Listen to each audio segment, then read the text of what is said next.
In this video, I will show you the main differences in the building system between ARK Survival Evolved and ARK Survival Ascended, but before I do that, I need a flyer, and this guy fits the bill.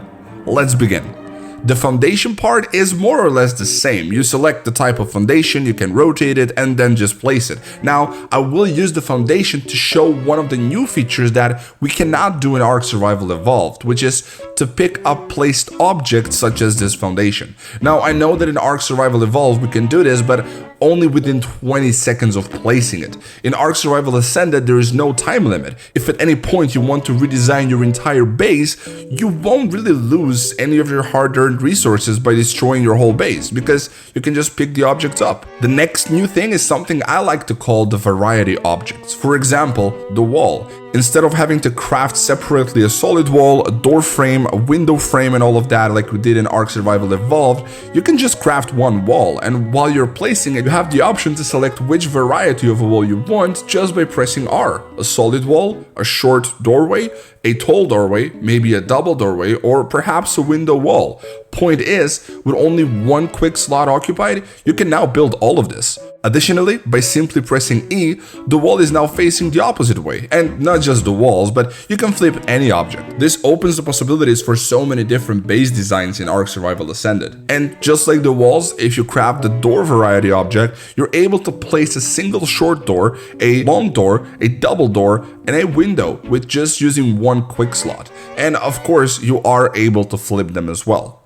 Another new thing is what I like to call placing constraints. If you are in the free placement mode, you can freely place the object anywhere. However, it perfectly lines up with the walls without going through them, and it changes the orientation automatically for you. The struggle of making an OCD-friendly aesthetic base is long gone. No more clipping objects through the walls. You can very easily rotate these objects as well by 90 degrees per rotation.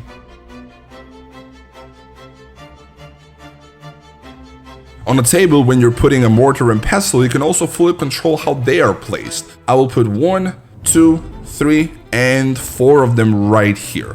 Whoops.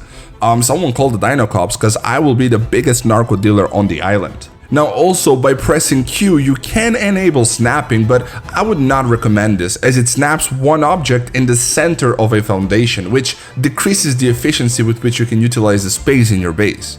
Another thing I would like to show are the textures of these objects. Look at the smithy. Those tools look so real with the anvil and everything, and these textures of the stone and the leather, it is just so realistic.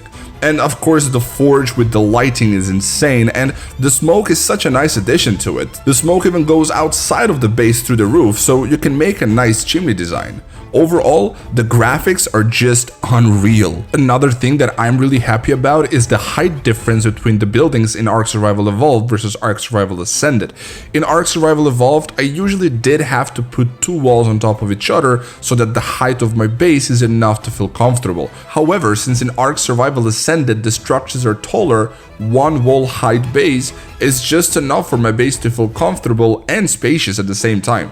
To give you a better overall perspective, here is a house in ARK Survival Ascended, and here is the exact same house in ARK Survival Evolved. Here is a greenhouse in ARK Survival Ascended, and here is the same greenhouse in ARK Survival Evolved. What a difference!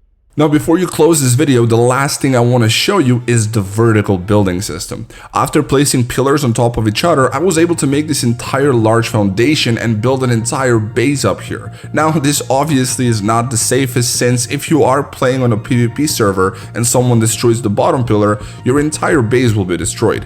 However, I still find it enjoyable to have a base among the clouds. And as a side benefit, you can easily bola flyers on the way down. In fact, the fall is so long that you probably have enough time to even subscribe while you're falling. Sneaky, I know, but now I really gotta go and catch some Z's. Bye.